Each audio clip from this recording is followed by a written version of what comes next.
অতিরিক্ত ড্রিঙ্ক করে স্যালোনি তার নিজের বস এবং হাজবেন্ডের সাথে রাত কাটিয়ে ফেলে আর এরপরই সে হয়ে যায় প্রেগনেন্ট। কিন্তু এখানেই ঘটে বিপত্তি, কারণ সে একই সাথে দুজনের বাচ্চার মা হতে চলেছে। কিন্তু এটা কি করে সম্ভব? কেউ কি এই বিষয়টা মেনে নিবে? আর স্যালোনি বা এখন কি করবে সেটাই জানাবো আমরা আজকের এই মুভির কাহিনীতে। মুভির শুরুতে আমরা দেখতে পাই একজন বলিউড স্টার যে কিনা স্যালোনি নামের একটি মেয়ের উপরে বায়োপিক করবে, তাই তার সাথে দেখা করতে এসেছে। আর এখান থেকেই স্যালোনি নিজের গল্পটা তাকে বলা শুরু করে। সে বলে তার মা তার বিয়ের জন্য অনেক চিন্তা করত, তার মা চাইতো সবসময় সে তাড়াতাড়ি বিয়ে করে ফেলুক। তাই একদিন তার মা তাকে একটা পার্টিতে নিয়ে যায়, সেখানে তার আলাপ হয় আখিল চাড্ডার সাথে। আর দুজনেরই দুজনকে বেশ ভালোই পছন্দ হয়। এখানে আখিলকে আখিলের মা এনেছিল মেয়ে পছন্দ করার কারণে। আর এদের দুজনের মধ্যে এত ভালো আলাপ দেখে এদের ফ্যামিলিটা ঠিক করে এদের দুজনের বিয়ে দেবে, আর তারাও তাতে অনেক খুশি ছিল। দেখতে দেখতে কিছুদিন কেটে যায় আর তাদের বিয়েটাও হয়ে যায়। আর এখন তারা গিয়েছিল হানিমুনে। সেখানে গিয়ে আখিলের একটা প্রবলেম দেখা দেয়। আখিল সবসময় নিজের ফোনের সাথে লেগে থাকতো এবং তার মা সবসময় তাকে ফোন করত, এমনকি রোমান্স করার সময়ও তার মা তাকে ফোন দিত। এটা দেখে স্যালোনির অনেক খারাপ লাগে। সে ভাবতে থাকে আখিলের সাথে থাকা অনেকটা বিরক্তিকর, আর স্যালোনি এই কারণে অনেকটা রেগে গিয়েছিল। তখন আখিল তাকে বলে যে একদিন আখিল যখন বন্ধুদের সাথে পার্টি করছিল তার বাবার হার্ট অ্যাটাক হয়। আর সেই সময় তার মা তাকে বহুবার ফোন করেছে কিন্তু সে ফোন তুলেনি। আর সেই কারণে তার বাবাকে হাসপাতালে নিয়ে যেতে দেরি হয়ে যায়, যার জন্য তার বাবা মারা যায়। আর তার বাবাকে হারানোর পর থেকে সে কোথাও গেলে একটু পরপর তার মায়ের সাথে কথা বলে। এই সবকিছু শোনার পর স্যালোনি ব্যাপারটা বুঝতে পারে, তাই সে আর রাগ করে না। এরপর হানিমুন শেষে তারা বাড়িতে ফিরে আসার পরে স্যালোনি নিজের কাজ শুরু করে দেয়। স্যালোনি একজন শেফ ছিল, আর শেফ হিসেবে তার ইচ্ছা ছিল সে একটা অ্যাওয়ার্ড পাবে, আর সেজন্য সে তার কাজে ফোকাস করতে চাইতো। কিন্তু আখিল ছিল মজা মাস্তিওয়ালা ছেলে, যে সবসময় হাসি মজা নিয়েই থাকতে পছন্দ করত। সে সবসময় যেখানে স্যালোনি কাজ করত সেখানে পৌঁছে যেত কিছু না কিছু নিয়ে। কোনোদিন আত্মীয়কে নিয়েও চলে যেত, কোনোদিন কেক নিয়ে, কোনোদিন ফুল নিয়ে। এরকম ভাবে সে বারবার তাকে বিরক্ত করতে থাকে। একদিন তো অনেক বাড়াবাড়ি হয়ে যায়। একটা কাস্টমারের সাথে ঝামেলায় বেঁধে যায় তার, কারণ সেই কাস্টমারটা স্যালোনির সাথে মিসবিহেভ করছিল।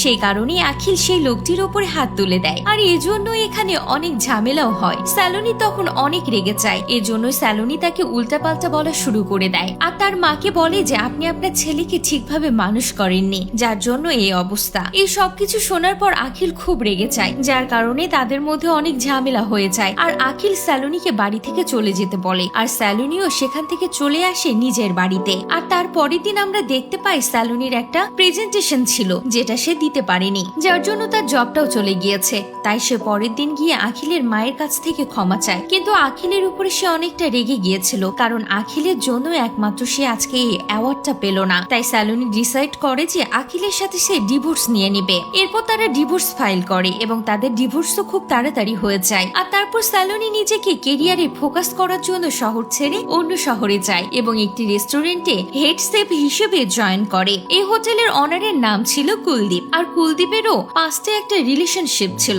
একজন গুজরাটি মেয়ের সাথে। তার জন্য কুলদীপ নিজের ননভেজ খাওয়াও ছেড়ে দিয়েছিল, কিন্তু তাদের মধ্যে ভুল বোঝাবুঝির কারণে তাদের সম্পর্কটা নষ্ট হয়ে যায়। তাই তাদের দুজনের বিয়েও হয়নি। কিন্তু কুলদীপ এখনো অবধি সে মেয়েটাকে মন থেকে ভালোবাসে। আর এখন আমরা এটা দেখতে পাই কুলদীপ স্যালোনিকে দেখে ক্রাশ খেয়ে যায়। স্যালোনিও এটা বুঝতে পারে যে কুলদীপের স্যালোনিকে খুব ভালো লাগে। এদিকে তাদের ডিভোর্স হয়ে যাওয়ায় আখিল অন্য মেয়েদেরকে ডেট করা শুরু করে দেয়। সে তার মতন ডেট করে ঘুরে বেড়ায়। কিন্তু এসব কিছু দেখার পর স্যালোনির অনেক রাগ হয়, আর সেও ভাবে যে সে কেন মুভ অন করতে পারবে না, তাই সেও মুভ অন করতে চলে যায়। এরপর সে ড্রিঙ্ক করে। ড্রিঙ্ক করার পরে সে কুলদীপের কাছে যায় এবং কুলদীপেতে রাজি না হলে স্যালোনি অনেক ড্রাঙ্ক থাকায় তারা ইন্টিমেট হয়ে যায়। আর তারপরে আমরা দেখতে পাই যখন স্যালোনি নিজের রুমে আবার ফিরে আসে, সে এসে দেখে সেখানে আখিল বসে আছে তার জন্য কেক এবং ফুল নিয়ে। কারণ আখিল রিয়েলাইজ করেছে যে স্যালোনিকে সে অনেক ভালোবাসে, আর এখন সে সরি বলতে এসেছে। আর স্যালোনিও এইসব কথা শোনার পরে আখিলকে ক্ষমা করে দেয়। আর তাদের মধ্যে ওই দিন রাতে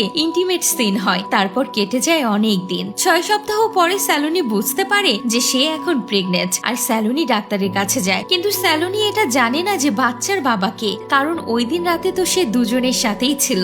আর তখন ডাক্তার অ্যাডভাইস দেয় যে বাবার প্যারেন্টি টেস্ট করাও, তাহলে বোঝা যাবে আসল বাবাকে। তখন স্যালোনি তাদের দুজনকে গিয়ে সব কথা খুলে বলে, যা শুনে তারা দুজনাই অবাক হয়ে যায়। এরপর টেস্ট করানোর পর রেজাল্ট আসলে দেখা যায় তারা দুজনেই এই বাচ্চার বাবা। আর এই ব্যাপারটা শোনার পরে দুজনেরই অবস্থা খারাপ হয়ে যায়। কুলদীপ তো একদিনেই মাত্র তার সাথে দেখা করেছে, কিন্তু আখিল এটা শোনার পর তো পুরোপুরি শকড হয়ে যায়। তারা দুজনেই বুঝতে পারছিল না যে এটা কিভাবে সম্ভব হতে পারে। আর টেস্টের পরে জানা যাচ্ছে স্যালোনির পেটে টুইন বেবি আছে, একটা বেবি আখিলের আর একটা কুলদীপের। এ সময় স্যালোনির মাসি তাকে অ্যাডভাইস দেয় যে বেবি হওয়ার পরে তাদের বাবার কাছে বেবিদেরকে দিয়ে দিবে, কিন্তু স্যালোনির এরকম কোনো ইচ্ছা ছিল না। সে দেখতে চাইছিল যে কে তার দায়িত্ব এবং তার বাচ্চার দায়িত্ব ভালোভাবে নিতে পারে, তার সাথে সে তার বাকি লাইফটা কাটাবে। আর এরপর এখানে আখিল এবং কুলদীপের মধ্যে কম্পিটিশন শুরু হয়ে যায় যে কে ভালো বাবা হতে পারবে। আর তারপরে তারা স্যালোনির সাথে স্যালোনির বাড়িতে থাকার জন্য চলে যায়, যাতে তারা তার খেয়াল রাখতে পারে এবং তার পাশে থাকতে পারে। আখিল এবং কুলদীপের মধ্যে কম্পিটিশন চলতে থাকে।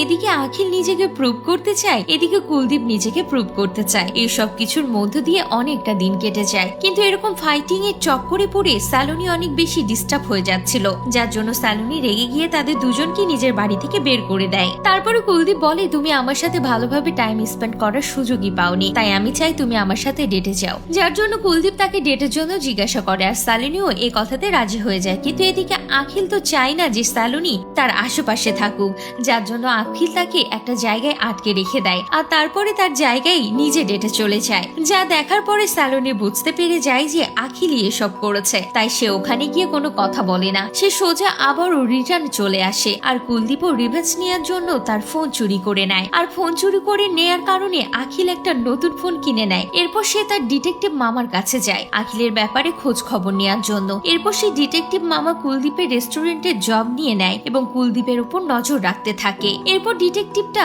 আখিলকে জানায় কুলদীপ রোজ সানডে করে একটা হোটেলে যায়, সেই হোটেলটাতে তুমি গিয়ে দেখতে পারো। আর সেজন্য আখিলও সেই কথাটা বিশ্বাস করে। স্যালোনিকে নিয়ে সেই হোটেলে চলে যায়। স্যালোনি যখন সেই হোটেলে যায় সেখানে কেউই ছিল না, কুলদীপ একাই ছিল। আর সে সেখানে গিয়ে শুধুমাত্র ননভেজ খেত সবার থেকে লুকিয়ে। আর এই সব কিছু দেখার পরে স্যালোনি আখিলের উপর অনেক রেগে যায় আর অনেক উল্টাপাল্টা কথা বলে। এদিকে আবার স্যালোনির ফ্যামিলি স্যালোনির জন্য একটা অন্য সম্পর্ক নিয়ে চলে আসে, কারণ স্যালোনি এখনো অবধি তার ফ্যামিলির কাউকেই তার প্রেগনেন্সির কথা জানায়নি। আর এদিকে আখিলের মাও স্যালোনির সাথে দেখা করার জন্য চলে আসে। যখন আখিলের মা আসে তখন সে জানতে পেরে যায় যে স্যালোনি প্রেগনেন্ট। আর আখিলের মা বলে টুইন বাচ্চার মধ্যে তার শুধু আখিলের সন্তানটাকেই তাদের কাছে রাখবে। আর ওইদিকে কুলদীপের ফ্যামিলির লোক বলছে যে আমাদের বাচ্চা চাই না, আমরা দেখাশোনার খরচা দিয়ে দেব। আর এই সব কিছুর মধ্যে ইমার্জেন্সি সিচুয়েশন হয়ে যায়। স্যালোনির পেটে ব্যথা হতে শুরু করে, যার জন্য ইমার্জেন্সিতে ভর্তি করানো হয়। এবং ইমার্জেন্সিতে ভর্তি করানোর পরে ডাক্তার জানায় যে কুলদীপের বেবিটা অনেক উইক, তাকে যদি এখন